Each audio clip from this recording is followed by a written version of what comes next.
Il manque un peu de beauté, ça ira.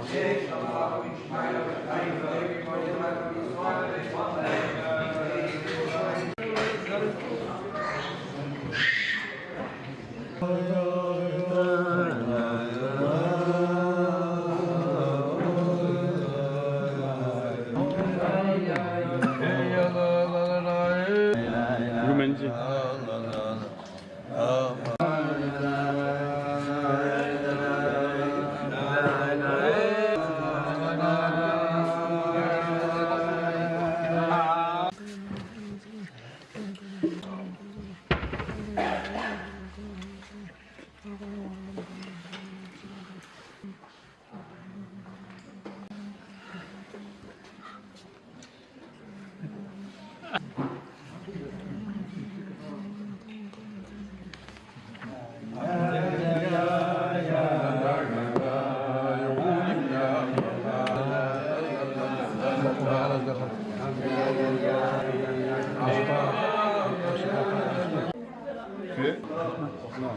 Très bien. Donc, très bien. La photo. Oui. Voilà, super. Tout le monde. La photo est faite. C'est bon.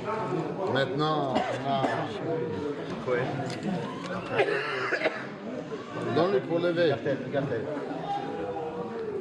Voilà, et tu donnes aussi au directeur général. Voilà. Les directeurs. Voilà. Ça laisse le numéro d'Ivan. Voilà. Oui, mais la famille, elle. Aucun problème. Ça y est mis. Aucun. C'est deux néos, et là j'ai les deux. Non. Non.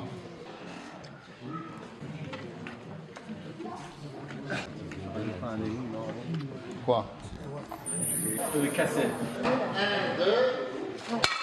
Mazel tov. Avec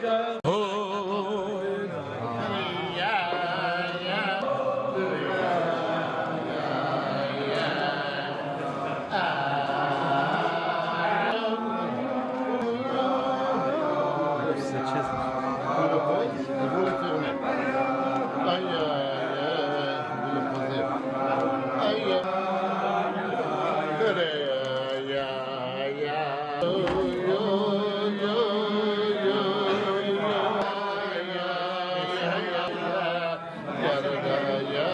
Très bien. Nous, on va. Et Si tu enlèves juste une petite minute. Ah, après, tu peux.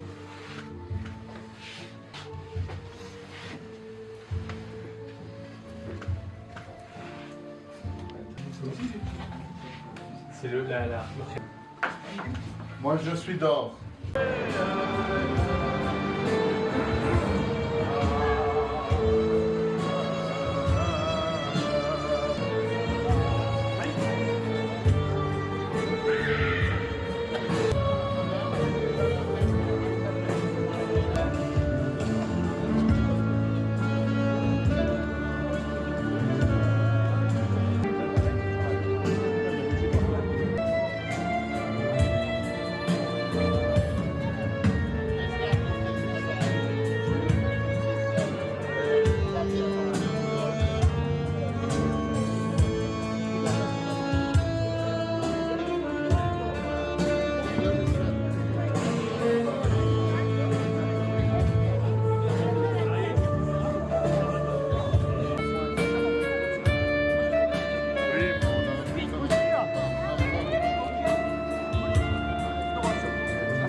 Très bon échauffé.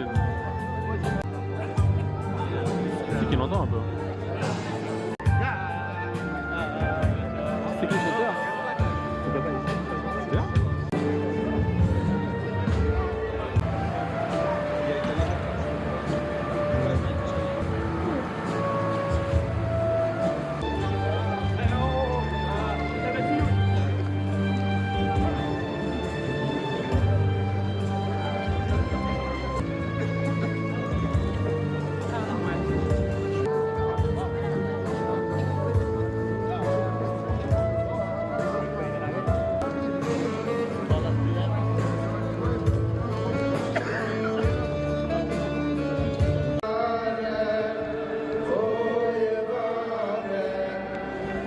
week-end. ברוך השם, רובי דיוק, שעות מוברך, למען העדו ובנזיר זמן, וסמוסות, הנה בזה להגיע ביחוסי, בנזמר טוב, יהיה ושרדל פרטים, מראה מרניית התורה, מבסס את תורת החסידות, ברכת מרדת המרדת. אדוני ישמרך, אדוני יתפונה בלך ויחונך, אדוני יתפונה בלך. Ça à toi? Ah ouais, Pour l'instant, il n'y a rien à boire. C'est moi, c'est à moi. Oui? Lève-le, faites mon yann. Voilà, magnifique. Le monde, lui, qu'est-ce qu'on veut faire maintenant?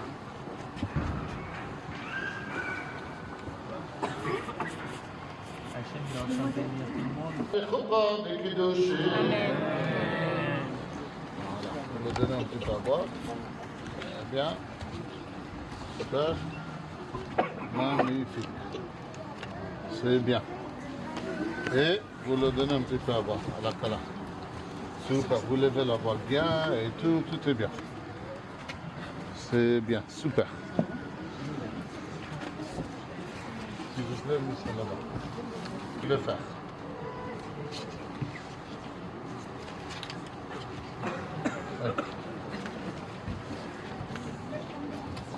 Stop. Qu'est-ce que tu as marqué? Qu'est-ce que tu as marqué ici?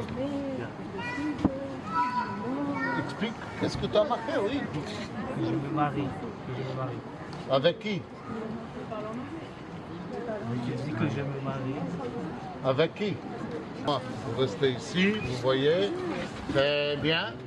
Et donc? Non? Très bien. Commence à mettre la main, la bague, et tu expliques. Qu'est-ce que tu es en train de faire?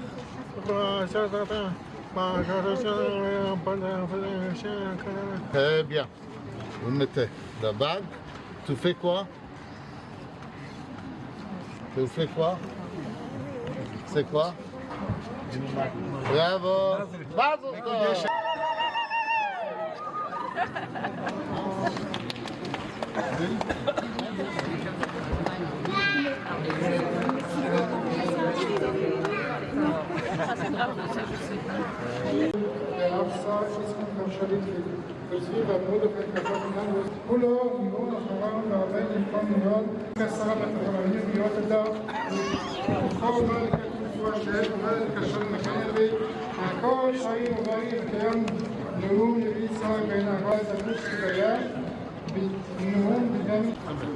Voilà, ta tuba jusqu'à 120 ans en bonne santé. Voilà, super. C'est bien. Super.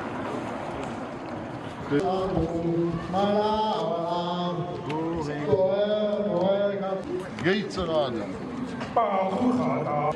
Baruch atah Adonai Elohim. Sostasis.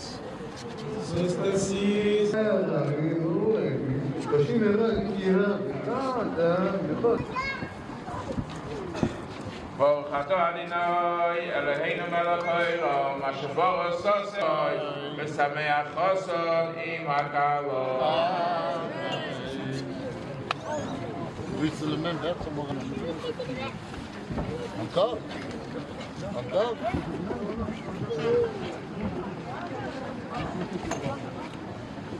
Voilà. Pas besoin de finir. Ah.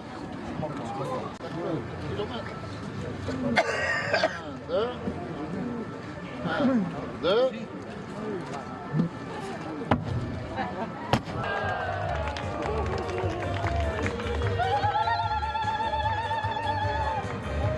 Mazal tov. Enlève-le complètement.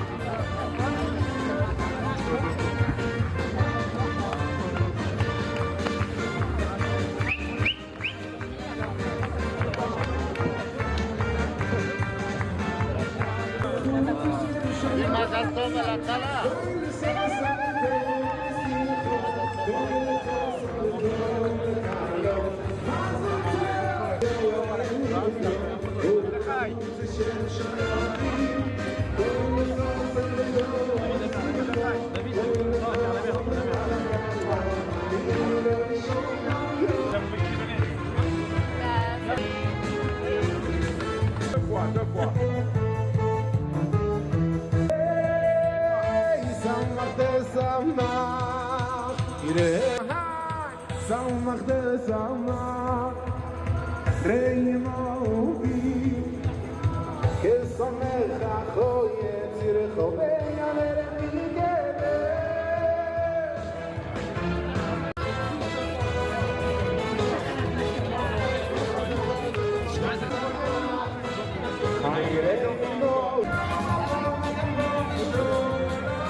Remarquez, c'est vous sur le côté.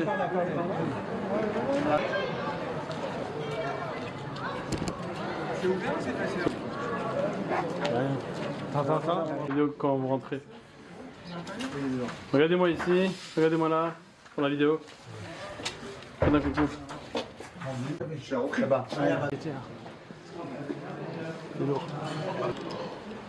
Vas-y.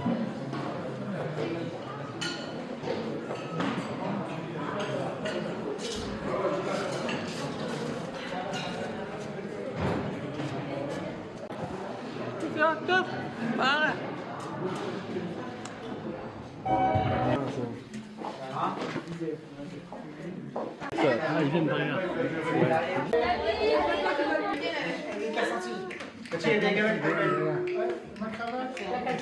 Allez, Mazel Tov pour le marié, ouais. 1, 2, 3, allez-y. Attendez, on fait juste une dernière photo.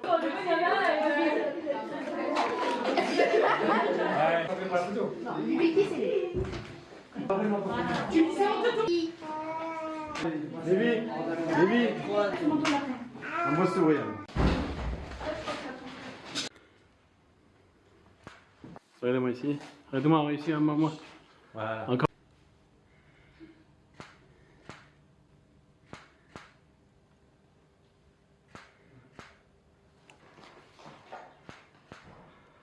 Regarde maintenant ton mari. Super, avancez comme ça, voilà. Regardez-vous. Ah ouais, de ouf. Poussez-vous les enfants, poussez-vous, attendez. Allez, venez.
Prends la photo, je peux pas. La rachète qu'on a acheté la semaine dernière, la prochaine cette semaine, et plus comment nos patriarches, ils ont aussi souffert avec de judo. On voit comment Rivka a souffert de quitter son père là-bas, qui était de l'âge. On voit comment Jacob a dû travailler dur pour se marier avec Rachel, etc. Mais c'est la volonté de Dieu, comme ça, qu'il veut qu'on soit dans ce monde, qu'on ait des épreuves, qu'on les surmonte. Il y a 3 hommes qu'on parle dans la Torah, qui ont fait le surtéfèche, qui ont fait l'abnégation d'eux-mêmes, sans qu'avoir un commandement de Dieu, ils ont fait la volonté de Dieu. C'est Pinchas, il a tué la Madianite, sans qu'on lui demande, il a risqué sa vie. Il y a l'archevêque Nadab, il a sauté dans la mer Rouge au moment où les Égyptiens poursuivaient les Juifs qui sortaient d'Égypte. Et il y a un troisième qu'on parle seulement dans les Midrashim, et ça concerne, et c'est surtout pour ça que j'en parle, c'est Hushim. Hushim, c'était le fils de Dan, un petit-fils de Jacob Avinu. Il était sourd. C'est la première fois dans la Torah qu'on parle d'un sourd. C'est Hushim. Et Hushim, ça vient du mot Hush, qui dit un sens, c'est au pluriel. Et qu'est-ce qu'il a fait, Hushim? Quand on a voulu enterrer Jacob, il y a Esav, il est venu, il a barré la route. Il n'a pas voulu qu'on enterre le terrain, c'est à moi. Alors, bon, il y a un Nathalie qui a couru chercher l'acte de vente. Il est parti jusqu'en Égypte parce qu'il courait vite comme une gazelle. Mais Hushim, qui était là, qui était sourd, il a demandé qu'est-ce qui se passe. On lui a dit en 2 mots. Dès qu'il a entendu ça, il a pris un bâton, il a frappé sur la tête de Esav et il l'a tué. La tête, elle repose encore maintenant sur la poitrine de Jacob à Barpéla. Et une autre chose qu'on dit sur Rouge, c'est moins connu. C'est quand Yosef était en Égypte, il était pharaon, il a voulu faire peur à leur frère et il a dit « Je prends de Binyamin et je le prends comme un otage, comme un prisonnier. » À ce moment-là, Yehuda, le frère, qui était responsable de Binyamin, le petit des frères, il a commencé à crier très très très fort. Donc il entendra 400 patotes, très très longs. Et Hushim, qui n'entendait pas, il a entendu ce cri, qui était tellement fort, il a entendu. Et là, il s'est mis à défendre Yehuda pour que Binyamin soit pas pris. On voit de là, comme le rabbi dit tout le temps, que ça n'existe pas un handicapé dans le Torah. Un handicapé, ça dit Monsieur Yann, il excelle dans un autre domaine. Dieu, il a créé chacun, qu'on ne soit pas parfait. Chacun, on a un manque. On a des qualités, mais on a aussi un manque. Et on est là sur terre justement pour compléter ce manque. Comme Rabbi l'a dit, comme Rabbi dans la Bara, il a dit que quelqu'un lui a demandé pourquoi Dieu il a fait des pauvres. Dieu il peut les nourrir lui-même. Et Rabbi il a répondu parce que Dieu il veut qu'on donne la zakat. Comme un riche il donne l'argent à ce pauvre, c'est lui qui le nourrit. Il veut qu'on fasse ce travail. La même chose, un handicapé il excelle dans un autre domaine. C'est vrai que d'après la Lacha, il y a beaucoup de problèmes sur un sourd. On le considère comme un enfant. Pourquoi? Parce que c'est une question de communication. Mais par ailleurs, on voit qu'il a une qualité supérieure aux autres. Moi, je vois personnellement qu'ils ont l'observation, mais la Torah elle dit qu'ils ont, et là on voit par le Hushim, qu'ils ont le sens de la famille, le respect de la famille, l'amour de la famille, et aussi le sens de la responsabilité. C'est ça qu'on a vu quand Hushim a défendu Yehuda, ou alors quand il a entendu qu'on retardait l'enterrement de son grand-père qui l'aimait tellement, et que c'était réciproque. Alors tout de suite il a frappé Esav. Ni deux papes. il les a frappés. Et aussi parce que c'est une question de famille, mais aussi parce qu'il se sentait responsable. Alors que pratiquement personne, à part la famille, qui a bougé au bout d'un certain temps, il est parti en Égypte chercher le contrat. Ça, c'est la force d'un sourd qu'ils ont sur nous. Je voudrais dire aussi, parce que c'était un peu long, j'ai une histoire pour dire que très souvent, dans les Yeshivot, on a beaucoup d'épreuves. Je vais vous raconter une histoire là-dessus. Il y a en Amérique, à Pittsburgh, un chaliard qui s'appelle Tversky, Abraham Tversky. Et en même temps, il est médecin. Il est dans un hôpital à Pittsburgh. Il tient un hôpital psychiatrique. Et il sauve les gens qui sont toxicomanes ou qui ont des autres problèmes de toxicomanie, qui boivent ou alors des dépressions, etc. Il a écrit énormément de livres pour lutter contre la toxicomanie. Mais lui, il vient d'une famille de Raskim, pas de riche, j'ai vu le riche, une famille de Raskim de grande renommée, à Berton. Et donc il est très religieux. Chaque Shabbat, il invite des gens, beaucoup d'invités chez lui à la maison, et à chaque fois il raconte une histoire. Une fois, il y avait un invité qui lui a dit « J'ai du mal à me rappeler de toutes vos histoires, il y a toujours des détails qui me manquent et tout. Pourquoi vous n'en faites pas un livre? Vous recueillez toutes vos histoires qui sont merveilleuses, et vous en faites un livre. » Et tu as ce qu'il a réfléchi, il a dit « On vient juste me demander, il y a quelques secondes, on m'a demandé la même chose. » Et c'est ce qu'il a fait, il a fait un livre qui s'appelle en anglais, ça dit la même chose en français, Génération à Génération. En Californie, il y avait une femme de 30 ans à peu près, divorcée, avec un enfant de 9 ans. Marlène, elle s'occupait de nutrition. Elle a fait partie de l'équipe des Jeux Olympiques en 1984 aux États-Unis pour s'occuper de la nutrition des sportifs. Et cette femme-là, elle fait aussi des conférences à droite, à gauche. Un jour, c'était la veille de Shavuot. Elle est partie faire une conférence. Je ne vois un peu plus en grande, enfin, en Californie aussi, je crois. Et au retour, elle devait prendre un avion qui arrivait juste à temps pour le fête de Shavuot. Un avion qui va jusqu'à. J'ai oublié le nom. Qui va jusqu'à une certaine ville. Et après, c'est une première étape, une deuxième étape à Pittsburgh. Et après, un avion qui va directement à Los Angeles. Le premier voyage s'est fait sans problème.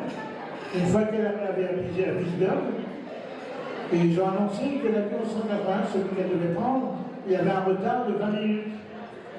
Bon, en 20 minutes, c'est pas trop grave. Une fois les 20 minutes passées, on a annoncé qu'il y avait encore 15 minutes de retard. Là, elle a commencé à s'affoler. Surtout qu'elle avait un fils qu'elle avait laissé chez des amis et qui devait partir pour la première fois de sa vie. Il devait partir dans la vacances. La première fois de sa vie, il se séparait de sa mère dans un camp de vacances. Et elle est embêtée. Parce que c'était 3 jours de fête. Il y avait 2 jours de fête plus un Shabbat. Très embêtée. Elle a été voir tous les gens qui s'occupent des avions, de la compagnie, etc. Il n'y avait rien à faire. Elle a commencé à piquer une crise de nerfs. Finalement, elle s'est calmée.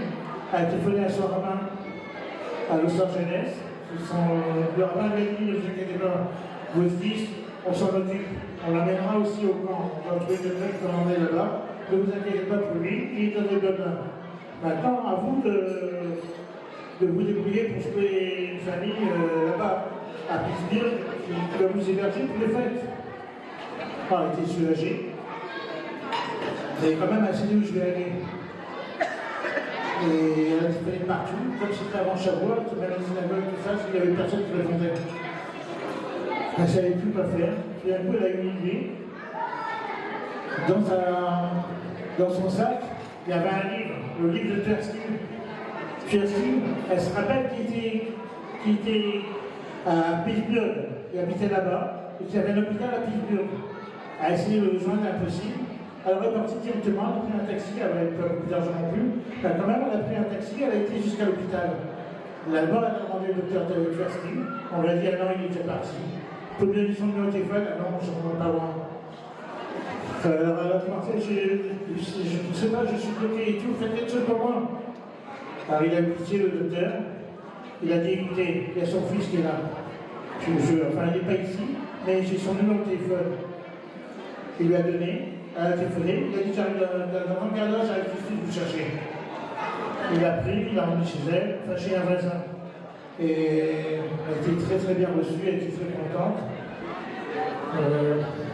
La dame, elle lui a dit, peut-être chez vous aussi, je peux vous voir et tout, je vais vous donner une chambre. Elle est partie dans sa chambre, elle s'est mise à tourner un petit peu, et après elle a descendu, elle a allumé les bougies avec toutes les femmes, et ils ont attendu que les amis reviennent de la choule. Et après, il y avait une très très bonne ambiance, les gens ont chanté et tout. Et puis il y avait un jeune homme là-bas qui discutait beaucoup, qui faisait beaucoup de blagues. Ça a attiré son attention, elle a beaucoup aimé et tout. Et finalement, on a donné des renseignements sur lui. Et ils ont donné un rendez-vous là-bas. Ils ont pris le petit déjeuner ensemble et tout. Et finalement, ils étaient prêts à se marier. Elle est retournée le dimanche, elle a fait à son fils avant et tout, pour se rassurer. Et quand elle est arrivée chez elle, elle a reçu le coup de téléphone de ce jeune homme qui a dit, je ne veux pas vous voir, et tout, j'ai reparlé. Elle a dit, je vais trop bien. Et ils ont décidé de se marier. Et ils sont mariés. Ils ont eu 4 enfants qui sont des rabbins. Et j'allais dire, l'histoire se termine là, mais l'histoire elle a commencé bien avant. Parce que le jeune homme qui a demandé à Kirsten d'écrire un livre de recueil d'histoire, c'était ce jeune homme-là avec qui elle s'est mariée. Comme quoi que Dieu, il a prévu le mariage bien longtemps avant. Il y a que tristement, elle a dit des preuves et tout, mais en fait, c'est Dieu qui conduit les choses, c'est Dieu qui passe les choses. Parce que Dieu, il vous donne à vous aussi des bonnes nouvelles, que vous soyez toujours dans la joie, une bonne santé, que je sois battu dans la joie avec ma chère Cécile bientôt.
Thank you.